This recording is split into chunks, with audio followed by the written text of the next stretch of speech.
Hello friends, welcome to Kriya Sharir, the Physiology. In this short video, we are going to learn about resting membrane potential, or it is also known as RMP, which is the short form of resting membrane potential. Okay, so first, what is the meaning of resting membrane potential? So the membrane potential at resting state of cell is known as resting membrane potential. But what is the meaning of membrane potential? So in all living cell, there is a electrical potential difference, okay, which is negative inside cell and positive outside cell. This electrical potential difference across cell membrane is known as membrane potential. Membrane potential, why? Because the ions are get arranged along the cell membrane. Okay. So the electrical potential difference across cell membrane at resting state of the cell is known as resting membrane potential. Now, what are the features of resting membrane potential? So the resting membrane potential is different in different tissue. So RMP is different for different tissue. For example, RMP for neuron is minus 70 millivolt. Okay, that of muscle cell is minus 80 to 90 millivolt. Okay, thus the RMP for different tissue is different. Also, in some tissue, this RMP is fluctuating.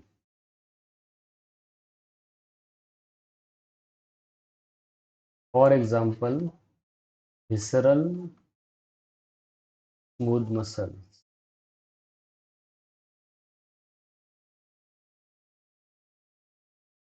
Okay, why this RMP is important? Because this RMP decides degree and duration of action potential.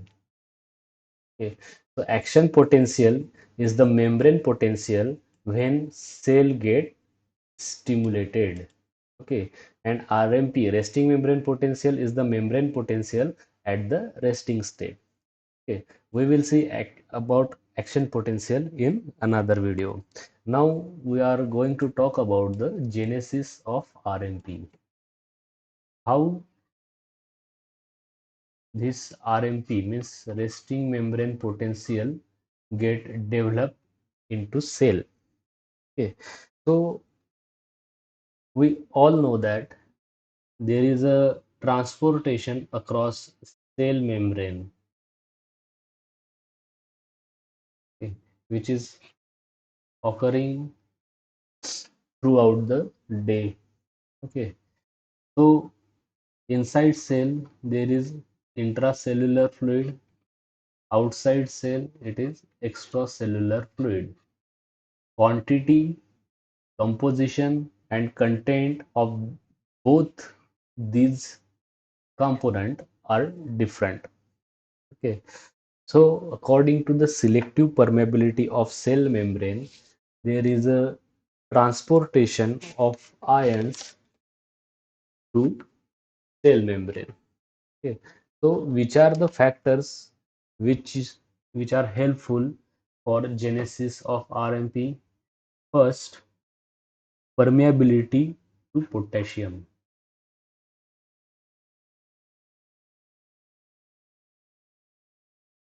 or K plus ion.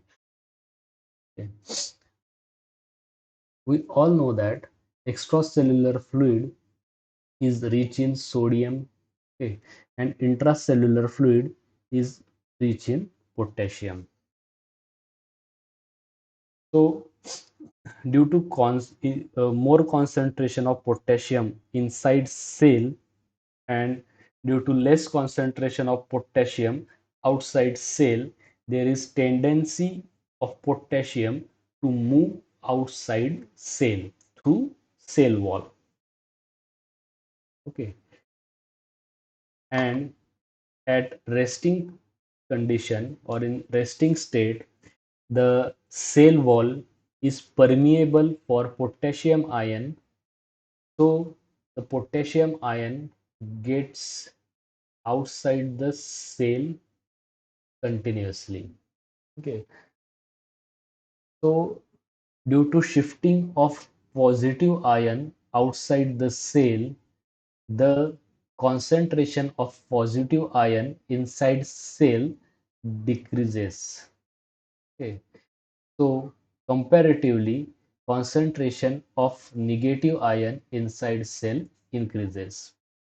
Okay, so due to that, there is negative charge inside cell, and due to shifting of potassium outside the cell, there is a increased positive charge outside cell. This is the first reason. Second reason is, or second factor which is important for genesis of RMP is permeability to sodium. Okay, permeability of cell wall to sodium. Again, consider a cell. Outside cell, it is ECF. It is rich in sodium ion. Inside cell, it is intracellular fluid, which is rich in potassium and poor in sodium.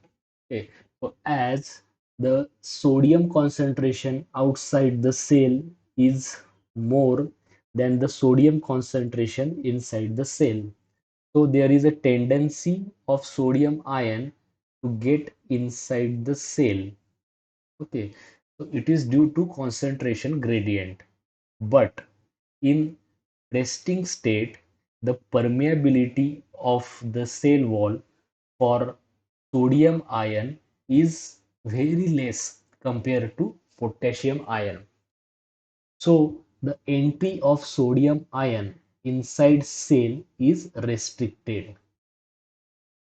Okay, so there is a, we have already seen that there is continued outflow of potassium from cell, and entry of sodium inside cell is prohibited, so that the positive charge or positive ion concentration increases outside the cell.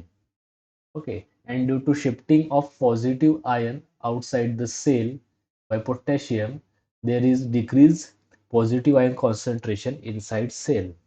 Okay, due to that, there is increased negative ion concentration inside cell and increased positive ion concentration outside the cell. Okay, so this is the second factor which is responsible for that electrical potential difference in cell. The third factor is permeability to anion.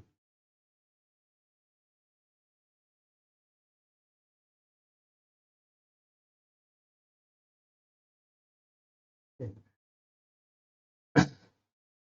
So first we have seen that there is a permeability to potassium ion in resting state of the cell, but this shifting of positive ion should be accompanied with shifting of negative ion. Okay, so we see diagram. Okay, suppose this is a cell. Okay, so due to high concentration of potassium inside cell and due to permeability of cell wall to potassium ion, this potassium ion get outward or it get transported outside the cell. Okay, so when this positive ion is getting shifted, there should be shifting of negative ion also. Okay, but in resting state or in resting state of cell, the permeability to negative ion is prohibited, means or it is very less, so that the negative ion remains inside the cell only. Okay. So what happen? Positive charge potassium get outside the cell. Negative ion cannot go with potassium ion outside the cell. So the concentration of negative ion is getting increasing inside cell. Okay. So this is the third factor which is responsible for increase potential difference, electrical potential difference in cell. The fourth one is role of sodium potassium pump.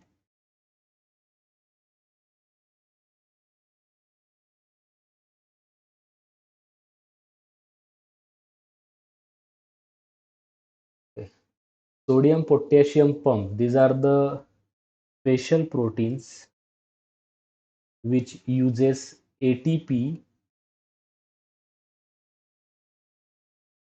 to transport sodium outside the cell, and it against sodium it uptake the potassium ion.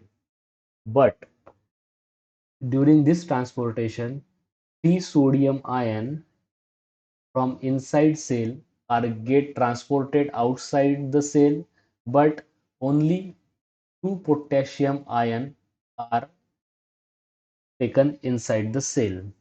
Okay, so what happen? Against three positive charge, only two positive charge are taken inside cell. Okay, so due to that imbalance, there is negative charge increasing inside cell, and due to transportation of three sodium ion outside the cell, there is increasing positive ion concentration outside the cell. Okay, so there is a major role of sodium potassium pump in not only genesis of RMP but also for maintenance of RMP. Okay, so these three factors are mainly responsible for genesis of RMP, and this one factor means role of sodium potassium pump is responsible for maintenance of resting membrane potential, because when the concentration of sodium outside the cell and inside the cell become equal, the transportation will ceases. When the sodium concentration outside the cell inside the cells become equal, the transportation to cell wall will be ceases. Okay, but due to this sodium potassium bond, there is continuous transportation of sodium outside the cell, and against that three sodium ion, two potassium ions are taken inside the cell, and it is a active process, means it acts against concentration gradient. Okay, it uses ATP, it uses energy, so it this process acts against concentration gradient. Okay, so this sodium potassium pump are very important to maintain resting membrane potential. So this is the brief description about resting membrane potential. This resting membrane potential, also known as transmembrane potential. In next video, we are going to learn about action potential.